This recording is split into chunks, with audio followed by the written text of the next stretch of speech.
Oi! Video 12-1. Properties of liquids, properties of solids, and phase diagrams. So, Chapter 12, Liquids and Solids. Okay, now, some properties of liquids. Okay, first of all, you know the particles are going to be close together, and because they're closer together, their kinetic energies will be lower than gases at the same temperature. Okay, and the reason why they're closer together, you get stronger intermolecular attractive forces. Okay, so as a result, the liquids end up with a definite volume. So if you put it in a larger container, the volume of the liquid does not change, unlike a gas. Okay, it's still a fluid, so it can still flow. Its shape is going to be determined by the shape of the container that the liquid's in. Okay, and a lot higher densities compared to the gas phases of the substances. Okay, and relatively incompressible because of the particles being so close together. Okay, and like a gas, it will diffuse into another liquid if that liquid can dissolve into that second liquid. Okay. So, one property that you run into with liquids is something called surface tension. Okay, and this is a force that tends to pull parts of the liquids of the surface together. Basically, what's happening is there's an attraction of the liquid towards the center of the liquid. Now, this only occurs, as the name implies, at the surface of the liquid. Okay, and this is called cohesion. Okay, so what happens? This surface molecule is attracted to the sides, and it's also attracted downward towards the sides also. Okay, the ones in the middle have attractive forces all around, so there is no net force of attraction. So because this one does not have an upward force at the top, the net force is basically going to be directed downward. Same for this molecule here.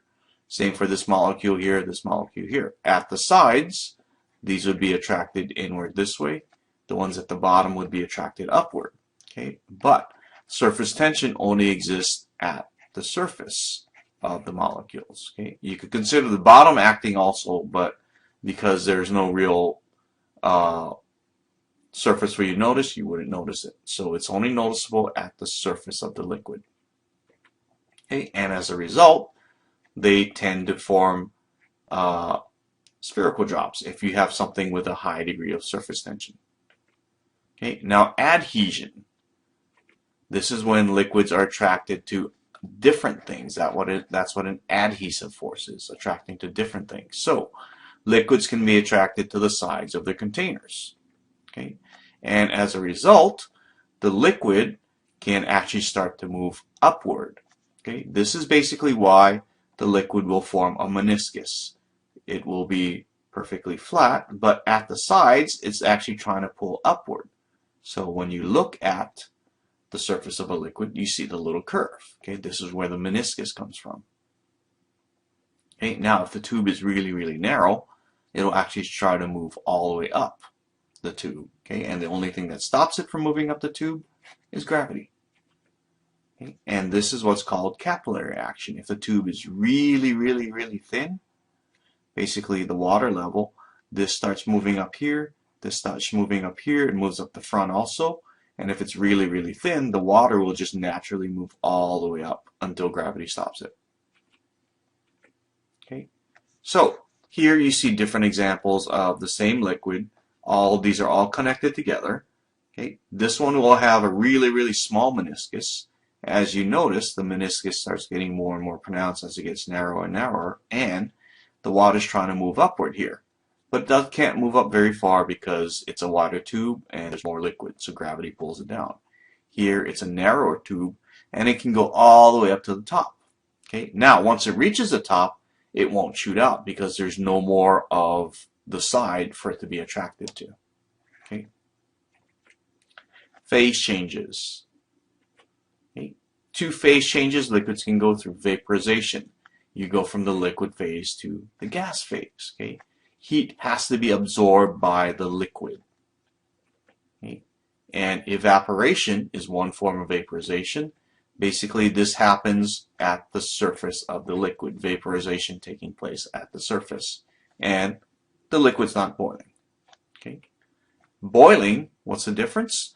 Vaporization takes place, the phase change from liquid to gas takes place not just at the surface, but throughout the entire liquid. Okay. Vaporization is a cooling process. Okay. Seems kind of weird. You're adding heat to something in order to make the liquid vaporize. Okay. But this is actually a cooling process. Okay. So why is this a cooling process? Think about what's happening to the environment. The environment has to add heat. So as a result, the environment loses heat. Okay? And the environment cools off. Think about sweat. Why does your body sweat? Because as liquid goes onto your body, the purpose of it is to absorb heat. And the sweat evaporates. And as a result, your body cools down. Okay? Now the other phase change, freezing. The liquid changes into a solid phase. So heat has to be removed from the liquid. Okay? This is a heating process. Why? Well, where does the heat go? It goes into the environment. Okay? So the heat loses, the liquid loses heat into the environment, and as a result, the environment gets hotter. Okay? And now let's look at solids. Okay? Particles are going to be really close together. Okay? Intermolecular forces are going to be really strong, and as a result, you have a definite volume. Okay? The particles will be in fixed positions. They still do have kinetic energy in the form of vibrational energy. Okay? And it's going to be a real high density.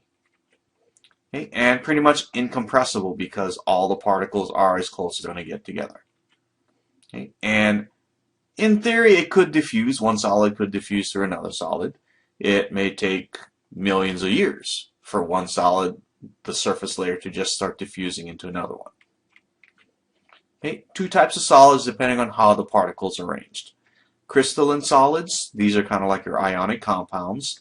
They're going to be arranged in a nice, orderly, repeating geometric pattern. And this is, remember, if we what we talk about when we had crystal lattices in ionic compounds. Okay, they will have a definite shape and a rigid shape, and also a definite melting point. The temperature of the solid gets hotter and hotter and hotter, hits a melting point, and then it stops getting hotter. The substance just melts at that temperature. Okay, and a couple examples of crystalline solids. And you notice this kind of looks like an ionic compound, where you had cations and anions packed together. Okay, and as a result, the crystal reflects the shape of the crystalline structure. Okay, this one's not quite a cube, so these two are not going to be the same crystalline structure. This would be, if this was a crystalline structure, this would be all cubes. Okay, now you have amorphous solids. These are sometimes thought of as super cool liquids. What's the difference? The particles don't arrange themselves in any distinct geometric shape or geometry. Okay. As a result, sometimes these things can change shapes. Okay, so they could be arranged in just any old random order like what you see here. And this would be something like rubber. Okay, but it can also make these really rigid things like glass or ceramics. Okay, these are also amorphous substances where it's going to be pretty rigid, but also kind of fragile too if you try and break it. If you try and hit it, it'll break. Okay, now, phase diagrams, last thing we look at. For a pure substance in a closed container. Okay, so you have only one substance in here, no air, nothing else. Okay, what a phase diagram will show you is what conditions all the phases of this one substance can exist at, depending on temperature and pressure. Okay, so this would be the phase diagram of pure water. And remember, this is all you have. Okay, so at this pressure, let's say 1 atmosphere, and this temperature, let's say it's well below 0 degrees Celsius, this is the only phase of water that can exist. It can only exist as a solid. Okay. Contrary, let's say we went to 1 atmosphere of pressure and at this temperature. Okay, say maybe it's like 50 degrees Celsius right here. Okay, the water can only exist as liquid at that temperature. Okay, and remember, this is in a closed system. Okay, now the graph is always pressure on the y-axis, temperature on the x-axis. Okay. Now, there is a point where all three phases can exist. This is known as a triple point. If we go back and look at the graph, that point is right here. Okay, where all three of these lines between the solid and the liquid phase and the gas phase exist. At this one temperature, whatever this pressure is and whatever this temperature is, which is slightly above 0 degrees Celsius, that's a triple point. You can actually have all three phases of water existing. Okay. There is also something known as the critical temperature. At some point, you can keep heating up water and it'll get hotter and hotter and hotter, but you can keep it from boiling if you increase the pressure. But at some point, you can't keep it from boiling. It has to turn into a gas after the critical temperature. Okay, so basically above this temperature, only a gas can exist.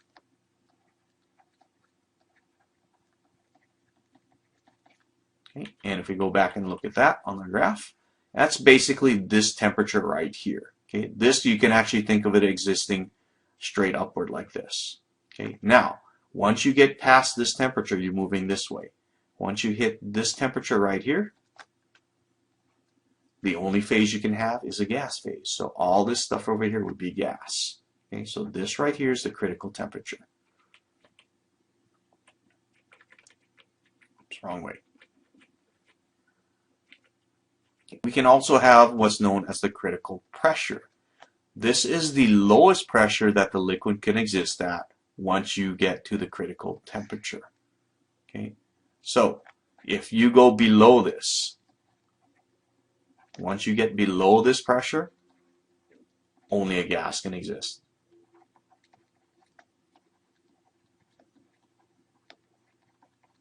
Okay, and again, you have to be at the critical temperature for this to work. Okay, so where is that on our graph?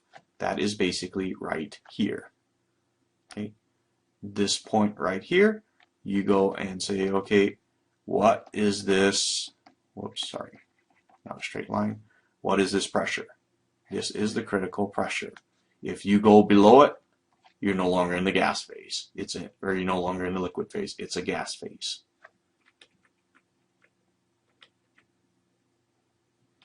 Okay, the intersection of those 2 points, that point I just showed you, this is known as the critical pressure, or the critical point rather. It's the point where critical temperature, critical pressure intersect. Okay, so this point right here, this is basically the critical point.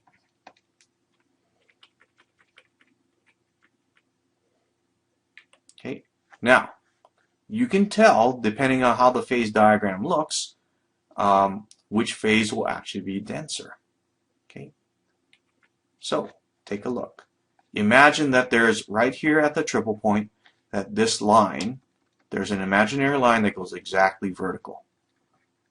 Okay, now imagine that this line would actually make it 50% of the liquid phase and 50% of the solid phase.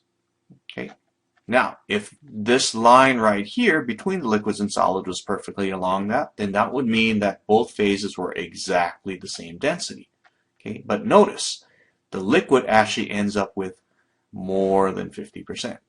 Okay, so the side that has more than what the dividing line should give you is the denser phase. So in this case, the density of liquid is greater than the density of the solid phase. Okay, and as a result, ice floats in water because liquid is denser than the solid phase.